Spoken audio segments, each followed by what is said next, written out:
Hello, everyone, and welcome. Today, we're diving into one of the most powerful and complex experiences we all share: love. Love shapes our relationships, influences our choices, and defines how we connect with ourselves and others. Yet, in today's fast paced and digital world, understanding love can feel more confusing than ever. In this conversation, we'll explore what love truly means, how it evolves, and how we can build deeper, more meaningful connections in our lives, together with Reshika Jithan, who joins us to share her insights and perspective. How are you, Reshika? I'm good, thanks, Sid, and thank you once again for having me on your show, and thank you for that beautiful introduction. You're most welcome. I enjoyed our chat the last time, and I was wondering when I was going to have you on again. Well, here I am, and it's always a pleasure to be on your show. Thank you, Sid, for giving me this opportunity again. You're most welcome. So, to get the ball rolling, Reshika, to start off, how would you personally define love in today's world? Well, see, love has many definitions. It depends how you look at it. I mean, love is a deeper feeling and of affection, care, attachment. It has emotions, fondness, selfless dedication. I would say it allows growth. That's when it's called love. When you allow a person to grow with you in it, and it entails some intimacy, commitments, kindness, passion, appreciation, and selflessness too.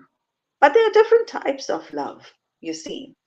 When one speaks about love, one doesn't only relate it to a partner or a man or a woman or a partner. Love is you can look at it as a broader spectrum where you have biological love, where you love your siblings, you love your Yeah. parents, you love your grandparents, you love your family, your cousins, your aunties, your uncles. Then there's cultural love, where you love the divine, Yeah. you love your spiritual master. You love that devotional song, or you love to go to the temple, the mosque, or the church, and listening to the priest or the mulana or the spiritual master. That's cultural love. Then you got psychological love, where you kind of love your friends, you love nature, you love your pets, you love your dress, you love the pen, you love the type of food your mommy prepared for you, or you love that restaurant you've gone to. Let's go again to it. And oh, you love paddling or playing golf or putt putt. These are psychological loves because it's something that you love to do. All right. And then there's affectionate love, where um, you love your partner, and this love actually releases oxytocin, they say. That's relaxation. Yeah. It True. like brings peace to you. It helps you to function. It enables you to like do your things better, you know, like you're doing an assignment today. Now the love of your life phones you in the morning and wishes you all the best. Wow, that's the voice you wanted to hear.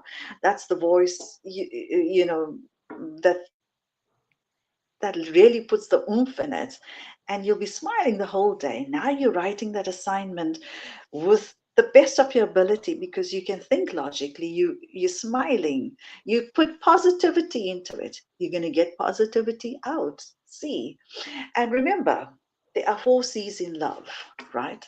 There are conflicts. You'll have agreements, disagreements, you will have arguments, but then love conquers all. And then communication, very important. And then compromise. You got to compromise sometimes in love, and commitment. The depth of your commitment is very important. And there's always a question that you ask: how to say I love you without saying I love you. All right. This is how some of us do it.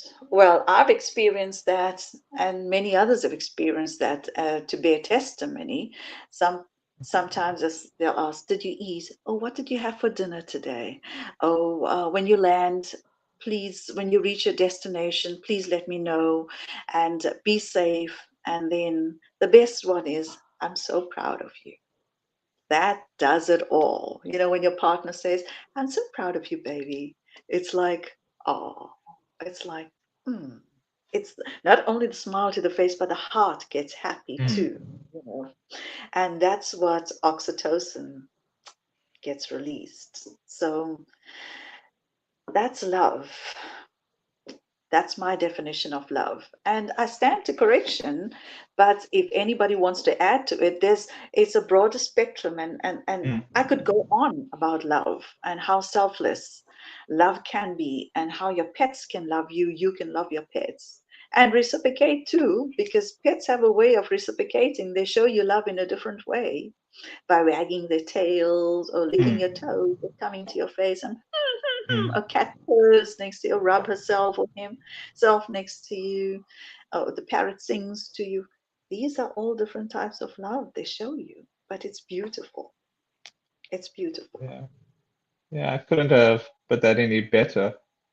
Hmm. Except when I watch those Indian shows, and when I don't know if you've seen it, where those two people, when they're into one another, they like speak to each other through their minds. How would you describe that actually? Well, that's a deep connection. That's the called twin flame. It's Ah. like you can feel the emotions without being with your partner sometimes. Your partner doesn't even have to be in front of you to know how he or her is feeling. That's the connection. That's deep love. That's the connection one has. And the true love, the twin flames, they say that twin flames. They call it. Yeah, they speak Awesome. to one another in the mind, and the one will know what the other is actually telling. And they read one another's mind out. Sometimes they both say the same things at the same time. Also, it's spooky but true. You know. Yeah. Do you think love has changed over time, especially with the influence of social media and modern relationships? The truth of the matter is yes. Love has changed over time. See, the love that I really admire was our grandparents and parents. Mm. Committed, dedicated, honest love, you know, putting efforts in without expectations. Those are the love that I admire. But these days, love has has really changed due to social media influences and stuff, where sometimes people love each other for convenience. That is temporary love, you know. Yeah. They love each other just for the convenience, just to be in love, call it love. And then the magnitude of the social media that has a high influence on how people change. Like, say, for instance, a female is watching a show and she sees this guy on the show. The first thing that will come out to her, wow, what a handsome dude. I mean, wow, look at his physique, look at his hairstyle. You know what? I'm going to tell my boyfriend he's got to build some muscles. I'm going to tell my boyfriend he has to have the very same haircut. Now there's comparisons, apparently. Mm. And then there's another program now that goes on, oh, look how he's spoiling his girlfriend with a helicopter ride and throwing flowers from the helicopter all on her. And then the wild parties on this expensive boat ride in the middle of the ocean. And that, oh, that spoils of the diamond bracelet and the diamond rings. Now she wants it too. And what if the Mm. boyfriend cannot afford it? Will you love him less? Will you quit? Will you hop onto another relationship or look for somebody who can give that to you?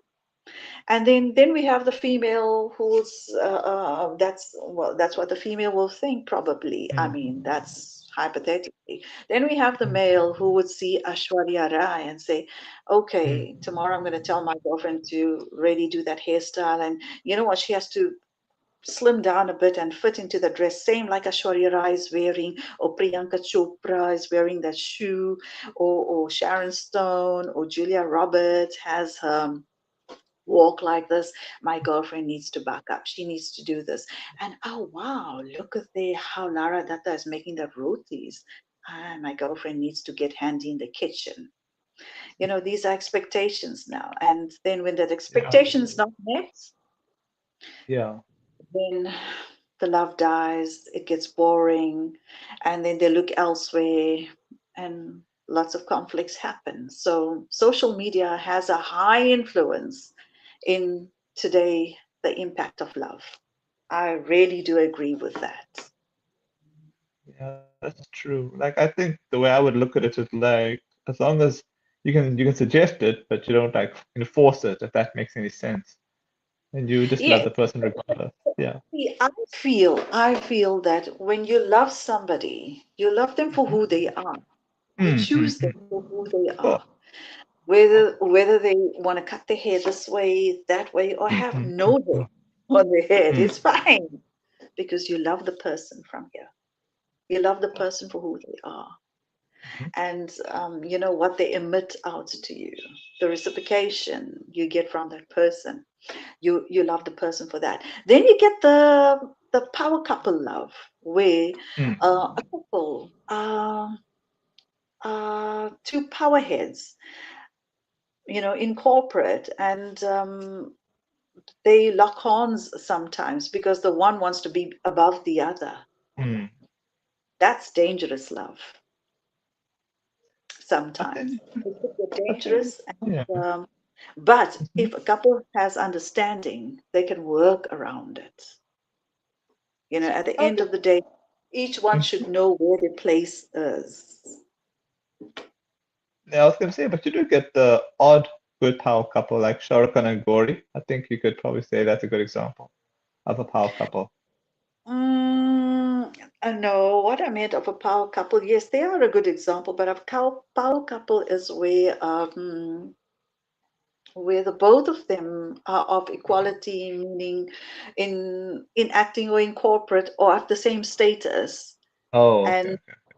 and then suddenly one wants to claim Yeah. superiority over the other, and then the conflicts arise, and one wants to take the front row, and tell the other to toe behind. So it could get out of hand sometimes, but then understanding should come into operation there. Yeah, I would True. think. What are some of the most common misconceptions people have about love? Well, the one thing I've always heard, which is a very common thing, love at first sight. Yeah. Does love at first sight really happen? Love is effortless, they say. Controlling is caring, they say. Yeah. And then say love should be 50-50, they say. But not necessarily love is 50-50, because sometimes what if, say, a guy loves a girl, but she's not that much of a 50-50 contributor, but he loves her for who she is, you know? So he accepts her. And then they say love is controlling. Sometimes you'll talk to a girl, but I've known somebody where at every given move, she has to report to her boyfriend, Mm. even because if I don't tell him that I'm eating this today, I'm wearing this dress today, he's going to shout at me, or he's going to do this to me. Okay, there is a bit of controlling to that, but there's Mm. compromising too, right? So that's controlling, where love should control where you go, who you talk to, what you do in your daily chores. That's like, no, then that's controlling to, but bit uncomfortable it gets a bit. And sometimes it's overwhelming also. And then love is effortless. I wouldn't say love is effortless. You got to put in, love is like another career on its own. You got to Ah, work towards it. Yes, you got to work towards it. You got to come up with ideas, make every moment different, make each moment different, sort of. And both of y'all should have the same understanding and that input as well. That's what love is. Love at first sight. I don't know if it's true, because how can you love somebody at first sight? You probably are attracted to the person, but love, falling in love with the person at first sight, for me, it's hard to believe. If somebody have experienced that, I would love to know. But attraction, yes, it happens at first sight. I think I've seen it more in the Ramayana, Ram and Sita, when I think Ram saw Sita in the garden. Remember when, and Those, then that's where it all started. Yeah, probably those were epic days. Those were in the Treta Yuga. It happened then. But we're far from that now. You I know. know, we I was just using all, it as an ideal yeah, example. they were perfect, ideal example, much admired, and I wish it could happen like that ever again. We could live in those medieval times, you know, beautiful times. But unfortunately, the world has fast forward, moved on to the Kali times, where you got to look at everything with a crooked eye and question the same thing like 5 times before you confirm anything, you know. So, Mhm. yeah. In your opinion, what is the difference between love, attraction, and infatuation? Love, let's start with love. Love is a deep connection, where you connect emotionally, Mm. physically, spiritually with your partner. It goes deep, and emotions are involved, sometimes physical is involved, and there's lots of attraction there as well. And chemistry is high, you know. You'll have the same thought process like a twin flame, you know, two peas in a pod, and you'll agree to most of the things. Sometimes it's good to disagree, but there's a thing called understanding. Love comes with understanding, respect, patience. So if you have that there, that's love. If you understand your partner, that's love. Yes. And then infatuation. Infatuation is a very dangerous thing. It's an irrational decision, and Mm. it's a spur of the moment thing, but I would say it's very Mm. short lived as Mm. well. And then attraction. Yes, you can get attraction to the physical appearance of a person, like, wow, I'm attracted to Ritik Roshan, you know. And, but it's not that I can click with him. It's not that his character blends with mine, or, you know, there is always something of a shortfall there. There could be no chemistry there, or I'm attracted to his hairstyle, or he's attracted to the way she walks, her smile, but there's no connection there. But it's just pure attraction. That's all. You admire the person. True. How That's important is self? Oh, so sorry. no, that's my definition of what it is. That's so true. How important is self-love before entering into a relationship with someone else? It's very important. Very, very important. Otherwise, if you don't love yourself, Mm. you're going to make the other person's life a miserable one. There will be no relationship. It'll just be a boxing match all the time. Because if you're bitter with yourself, I reckon, Mm. do not enter a relationship. You got to work on yourself first. You got to love yourself, appreciate yourself, accept and admire. You got to speak to yourself sometimes. Speak positive into yourself, and when you have all of that, you emit that. And having a relationship and emitting it onto your partner, he will absorb it or she will absorb it and reciprocate. So self-love is very important, because if you appreciate yourself, he or she will appreciate you too. Yeah, I That agree. I think it's also about having the self-respect part as well, because imagine if you're in a relationship where you are like mm. sucking at bad behavior, you're just gonna end up bottling it up and then you'll end up exploding like a volcano. Yes. So see, that's where communication comes in. You know, and self-respect is very important. You respect your partner's wishes, his thought process or her thought process, and you respect they will not cross boundaries or of that sort, or that kind of a thing.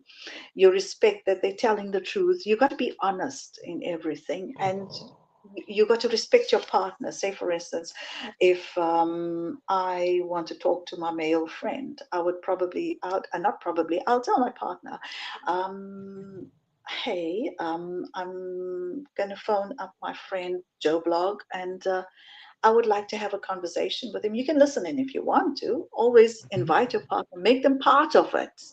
Make them part of it as well.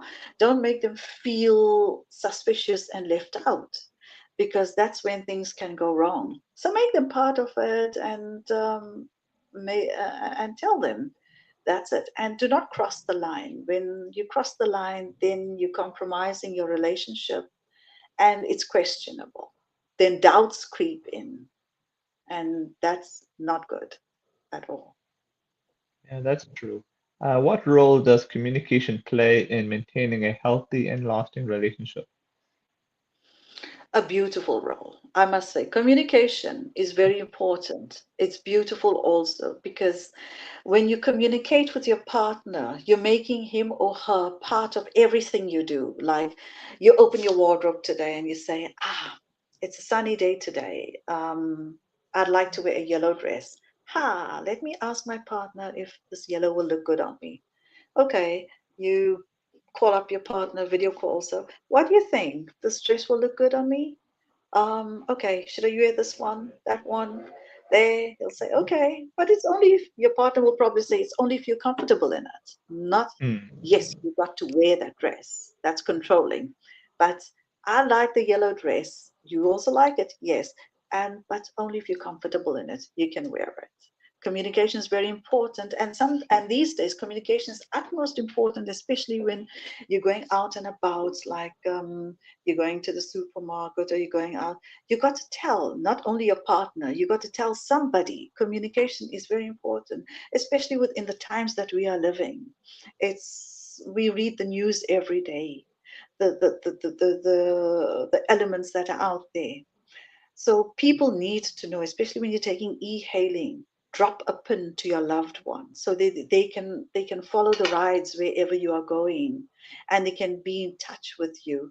And also, it's always good to tell your partner, your friend, or your family you're leaving to the supermarket, or you're going out with your friends, or you're going to the library, or you're going here for a show, or you're going to the movies, or you're going for dinner, or you're going for lunch, because people need to know, as I said, not only it's that people need to know just for ideology, but for safety reasons as well. People need to know. Sometimes people can fall and hurt their heads, get a concussion on the head, and never gain conscious for a while. And here the mom is waiting for the son or the daughter at home. Meantime, he's sleeping in the hospital. I've read cases of that, but mommy doesn't know it.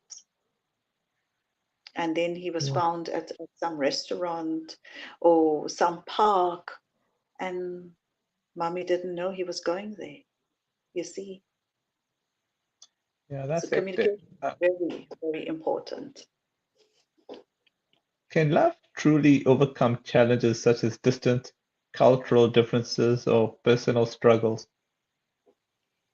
Yes, 100%. Love can, if you truly love a person, true love, that is true love. There's love and there's true love. Okay? True love can overcome them because we have understanding that creeps in, where you got to understand your partner. And the other utmost important is respect. You got to respect the boundaries of your partner, um, be it of a different ethnic group, race, or religion. If your partner is, say, uh, a Hindu, and she's a Christian, and she wants to go to church, but he doesn't want to go to church. He would ideally want to go to temple.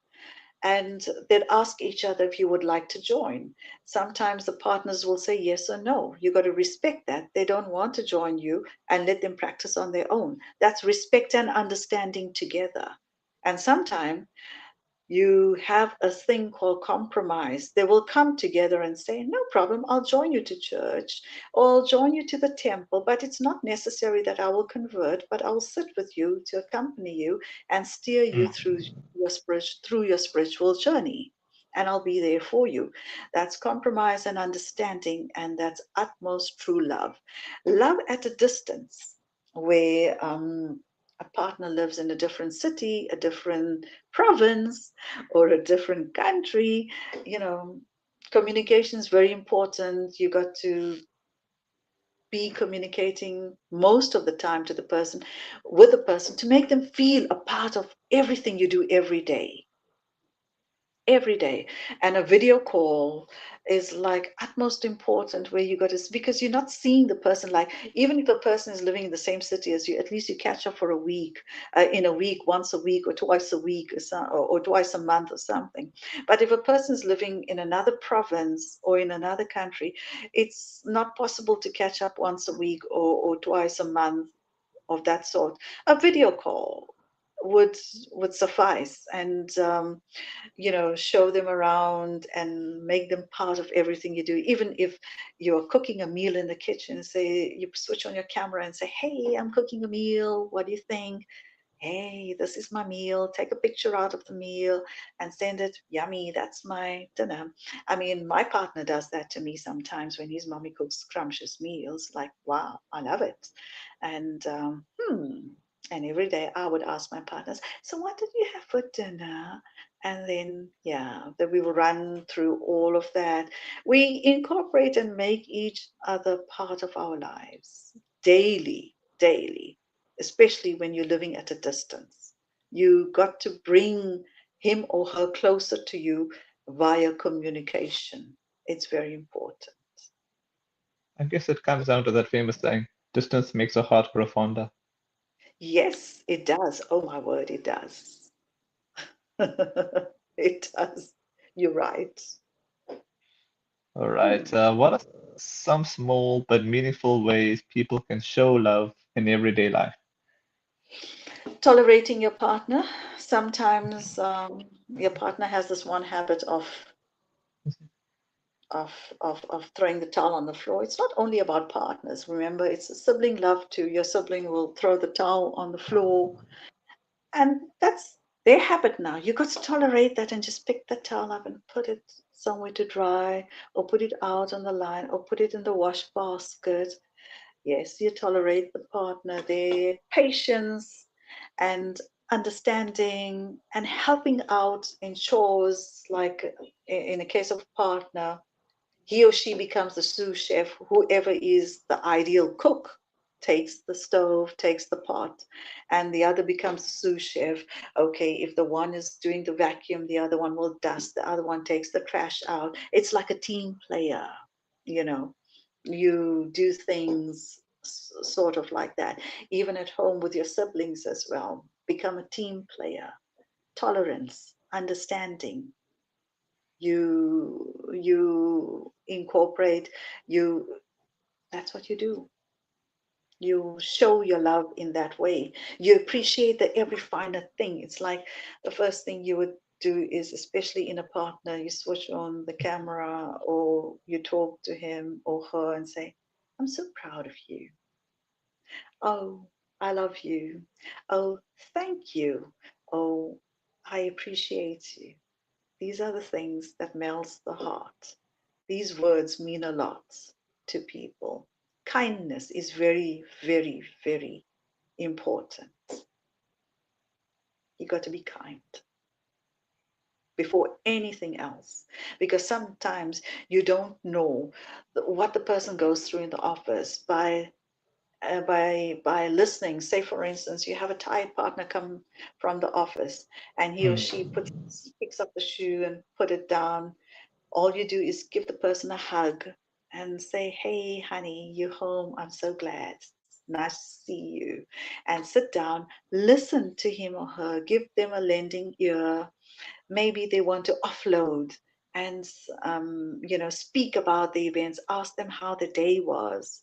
And by listening to them and giving out ideas, you know, so to speak, and tolerating them with the mood swings sometime. It helps. That's the way of giving out love or showing love and helping build love and strengthen the love. That's so true. How can couples keep love alive and strong in long-term relationships? You know, love doesn't cost a thing. It doesn't have to be an expensive um, experiment, should I say. Love, to keep it alive, if if a if a partner is in a long distance relationship, we call it the LDRs. A video call once a week or twice a week suffice. Calling them every day, sometimes twice a day. As I said, making them a part of your journey, telling them about your day. That's keeping the love alive, making them a part of everything you do. And then, if you are living in with your partner or even with your siblings, or make plans like, okay, the entire week we are working, the weekends we are off. How about this weekend we go watch a movie, right? Mhm. Go watch a movie. Yes, movie was lovely. And then the next weekend we take a stroll onto the beach. The following weekend we take a walk in the park. The following weekend we watch Netflix. Right, let's Mm. like a blankie, Netflix, popcorn. Okay, the following weekend let's do a cook-in. You and I do a cook-in, or we all do a cook-in. And the following weekend let's entertain some friends. And then another weekend, let's go on a long drive and watch nature, appreciate nature, play games together. I know my siblings and I used to play the striker. What they call the striker thing? I actually forgot about that. Carrom board. They Um, call it the carrom board. oh, cannibal. Okay. Yes, and then my mom and I used to play the Ludo and the Snake and Ladder. We used to laugh about it, and I used to like always lose to her because she was very good at it, and I used to somehow cheat on the board. These kind of things. But Mhm. yes, these are ideas of keeping the love alive. Even with your partner, you can do that. You keep the love alive. You can, if it's a rainy day and a cold winter's approaching us now, and if it's a rainy day, you you like sit in, do a cooking, watch Netflix, popcorn, and keep the love alive by playing the carrom board or the ludo, the snake and ladder, or something of that sort. It's good, Oh, I would think. yeah, that's beautiful. Finally, what message would you share with people who may have lost faith in love? All's not lost. When you're not looking, that's where it really happens. It comes. Trust me. I bear testimony to that too. When you're not looking, it happens, and love somehow find its way to you. But one shouldn't lose faith in love. To find love, you got to find yourself first. That's called self-love. Self-love is very important. Then everything else will fall into place. Even nature will start loving you back by giving you beautiful flowers, by blowing the wind this way or that way, and the sun will be shining. But self-love is very important, so don't lose hope. There is love out there. It'll come to you when you least expect it. All I can say, love to each and every one of you. Awesome. All I gotta say, Rashika, thanks so much for your time once again, and I'll catch up with you again in the future. Thank you, Sid, for giving me this opportunity. A beautiful topic indeed. And I hope I did make a difference in lots of people's lives who had doubts about love and who think love is difficult. Love is not difficult, it's what you make out of it. It's beautiful. You got to give it a That's try. beautifully said. Take care. Yes. Thank you. Bye bye.